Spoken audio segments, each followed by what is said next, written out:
ఇవాళ విజయసాయి రెడ్డి గారు ఇక్కడ బందర్లో ఒక పేరు నాని గారు ఉన్నాడు. ఇక ఆయన అయితే ఎక్కడి నుంచో దిగొచ్చినట్టుగా మాట్లాడుతూ ఉన్నారు.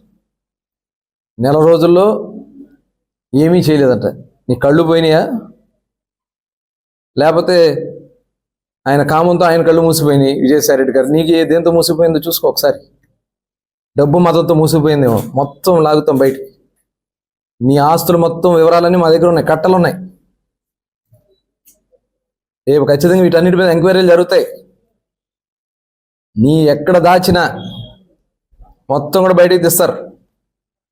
కళ్ళు మూసుకుపోయి మాట్లాడుతున్నావు, ఒళ్ళు దగ్గర పెట్టుకుని మాట్లాడు పేరునని గారు.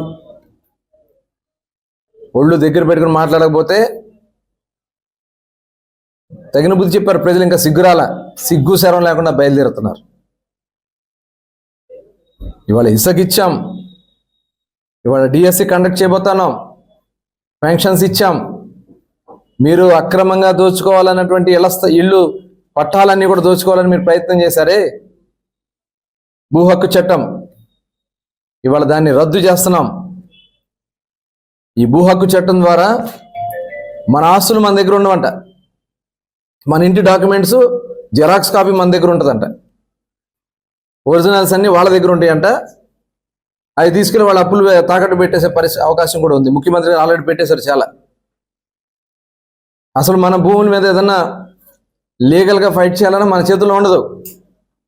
దాన్ని అధికారిని ప్రైవేట్ వాళ్ళు పెట్టుకుంటారంట. గతంలో ఏదైనా ప్రాబ్లం వస్తే మనం ఎంఆర్ఓ చెప్తాం, కలెక్టర్ గారు చెప్తాం, అక్కడ కూడా పరిష్కారం కాకపోతే కింద కోర్టుకు వెళ్ళి పోరాటం చేస్తాం. ఇంకా ఇవేం లేవు. ఎవరినో ఒక సొంత ప్రైవేట్ మనిషిని పెట్టుకుంటారు, అడ్డగా దోచేస్తారు. ఎవరైనా వెళ్ళి లబోదీపం అంటే సెటిల్ చేస్తారు. సెటిల్ చేయకపోతే కోర్టుకు వెళ్ళడానికి కూడా దిక్కుండదు.